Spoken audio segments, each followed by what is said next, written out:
Kumusta mga minamahal naming mga bayaning abroad? Sinong nakaalala ng tugtog na yan? 90s? 90s ba nangyari yan? Yung si Flor Contemplasyon. Ito po, bubuhayin ko lang po ang tugtog na yan kasi baka nalimutan nyo na. Mayroon po tayong kababayan na isang OFW na nahatulan ng parusa sa ibang bansa.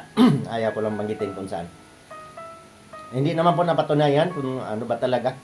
Alam ninyo, kaya po tinatawag na bayani ang mga abroad. Kasi po, unang-unang tumawag na ng ating leader ng ating bansa. Kasi yun po yung nag-uwi ng dollar.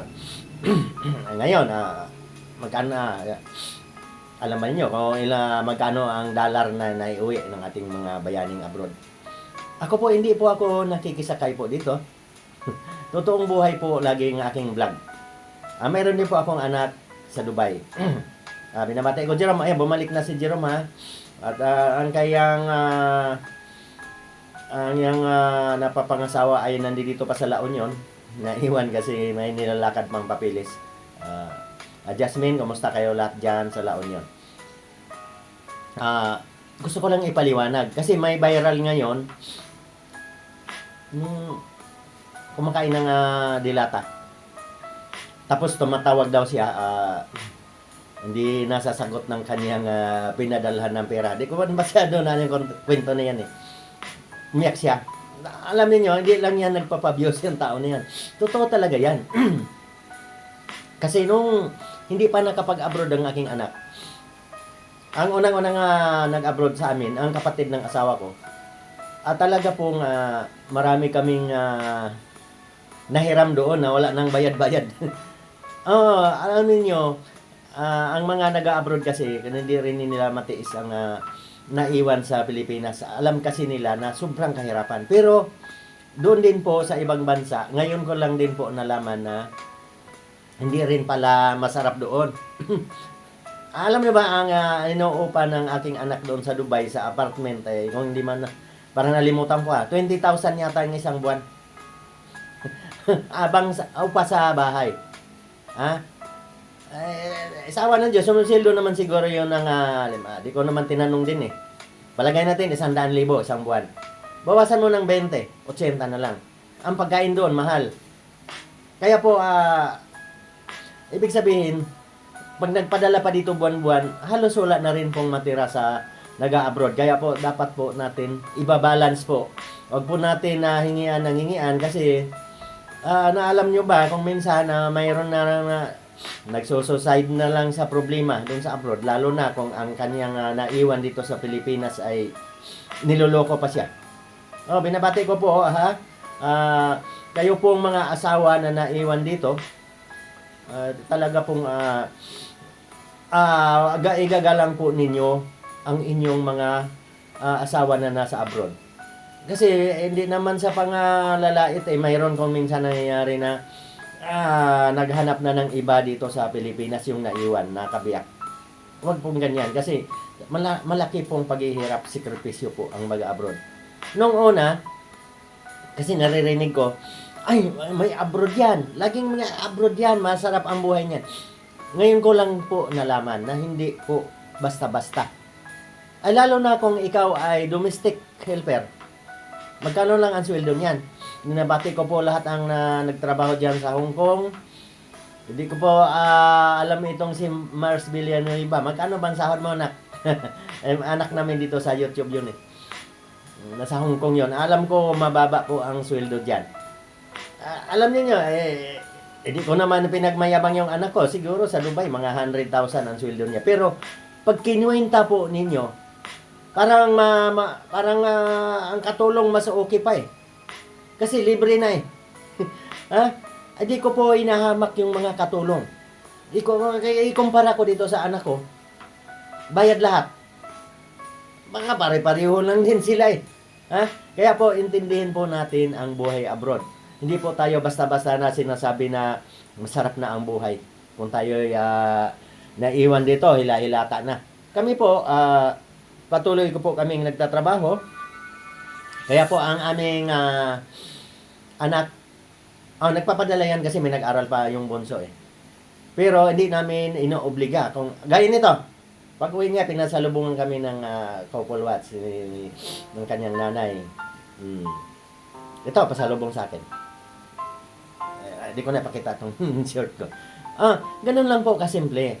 Ibig sabihin, kahit mayroon tayong anak sa abroad, o asawa natin na sa abroad, tulungan po natin na magtrabaho dito sa Pilipinas para po makaipon po. Kasi po, hindi po natin alam kung kailan na ang nasa abroad, kung minsan nagbabawas ng tao. Ay, binabati ko pala yung mga taga-Canada.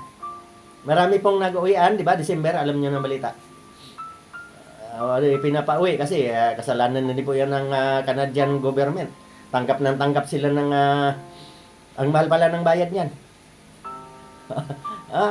Ayaw ko lang magbanggit, pero may mga kakilala ako na nagpunta roon, babayad ka ng 400,000 yata.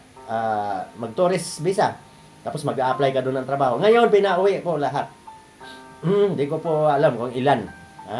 Kaya po, ang alam ninyo, ang pinapagyamanin po talaga natin, tayo maiwan sa bansa.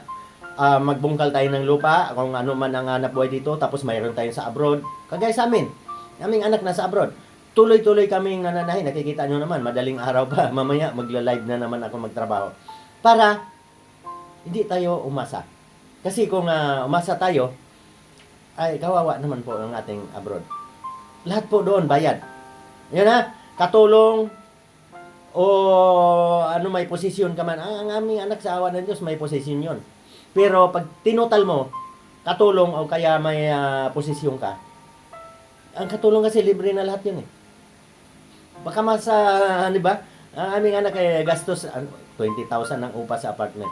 O sige, hanggang dito na lang. Sana lagi kayong makakuha ng aral sa akin. Kasi ako, ang aking personal vlog, gusto ko kapulutan ng aral. Oy, yung mga namasko sa akin, natanggap nyo na ba yung pamasko ko? Payo lang po, di ba? Hindi nyo kasi tinapos ang video. Marami tuloy nag-message na manghingi na pamasko. Pasensya na po. Wala akong ngayong pera sa Pasko na ito kasi bumili po ako ng mga gamit sa pag-vlog. Mayroon ako diyang piano, lahat yan, may smart TV. Para po, pag nakasweldo po ako dito sa pag-vlog, ay, hati-hatiin ko sa inyo palagi, buwan-buwan. Sana makasahod na ako. Kaya po ako namamasyal. Panoorin niyo yung mga video sa Batangas, yung sa Walk Glass. Gumagastos po talaga ako dyan. Ibig sabihin, malapit na kasi ako, masakit na rin yung mga katawan ko pag nagtrabaho, matanda na ako eh. Mag-vlog ako, hanggat makapagsalita ako, pwedeng kumita. Kaya po, monetize na kasi ako sa profile, kaya po ako gumagastos talaga sa pagbablog. Para din po yan sa inyo, mga kamag-anak.